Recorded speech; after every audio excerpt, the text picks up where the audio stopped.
On November 8, 2019, I purchased 3 Eterna-Matic watches on eBay. It was a lot of 3.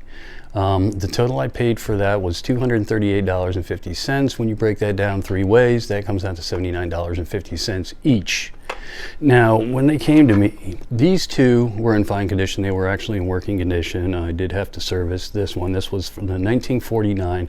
I posted this one on my YouTube channel on August 8th of 2024, and then this one, the 1969 Eterna-Matic 1000, was one of the first videos that I ever posted on YouTube. I posted this on January 28th, 2024.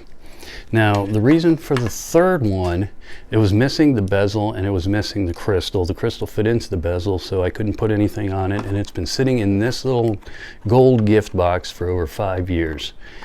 I've been looking at it. I wanted to make sure that I wanted to get this thing together. So about a month ago, I took a chance on eBay, paid $90 for this little assortment of gold-filled, gold-plated bezels, crossing my fingers, hoping to find a bezel that would fit that watch. I got lucky. This one right here is the 1952 Eterna-Matic. This was the third one. And I really wanted to get this one working. I could only imagine what it would have looked like when it was sitting in that box in pieces. Well, not really in pieces, just missing the bezel and the crystal. When I got it together, I was so happy, and I had to pull out this one, my Lace Historiques 1948, just to compare the 2. Because of the similar in the shape.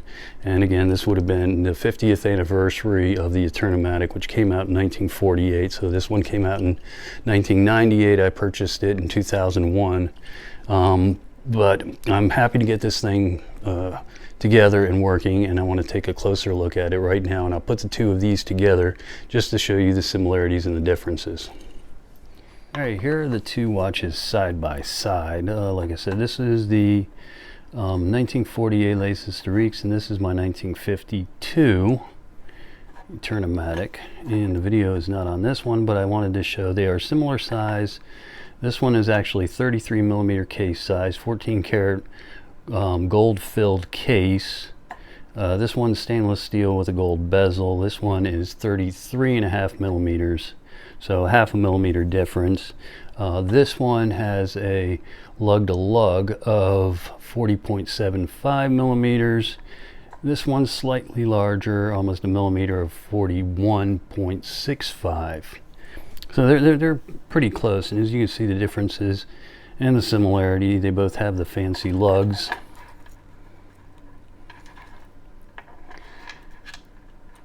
And of course, the markings and the numerals are similar as well. They have both of them have the Arabic numerals at 12, 2, 4, 6, 8, and 10, and then the markers at 1. Now this one has a date, but this one has a marker at 3, 5, 7, 9, and 11. And you can see there are similarities and there are differences. This one has nothing written on the back. This one says Eterna-Matic.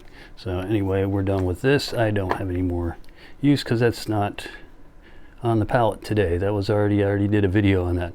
And like I said, that I did replace the bezel. So you can see there is a slight difference in the color. The bezel is a little bit more yellow, darker yellow than the rest of the case.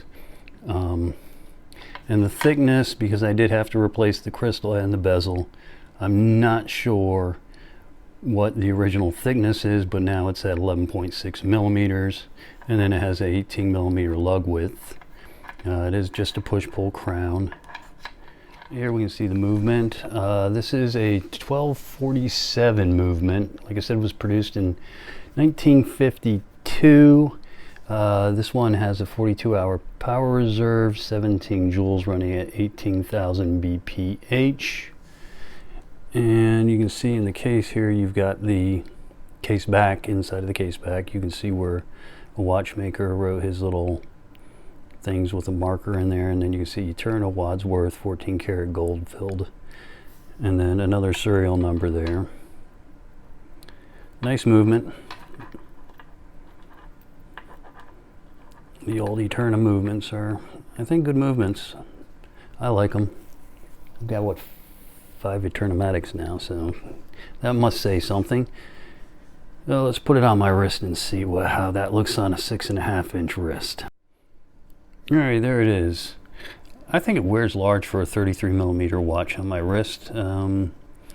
You know, 11.6 millimeters thick. It is a little bit bulky for a dress watch, but it is what it is, and I have no real complaints about that. It's obviously not as thin as the Laser Asterix 1948, but it is a nice looking watch. I did wear it for, well, I do throw it on every now and again. I am very happy that I got this thing working, and it's one less thing that I have to worry about.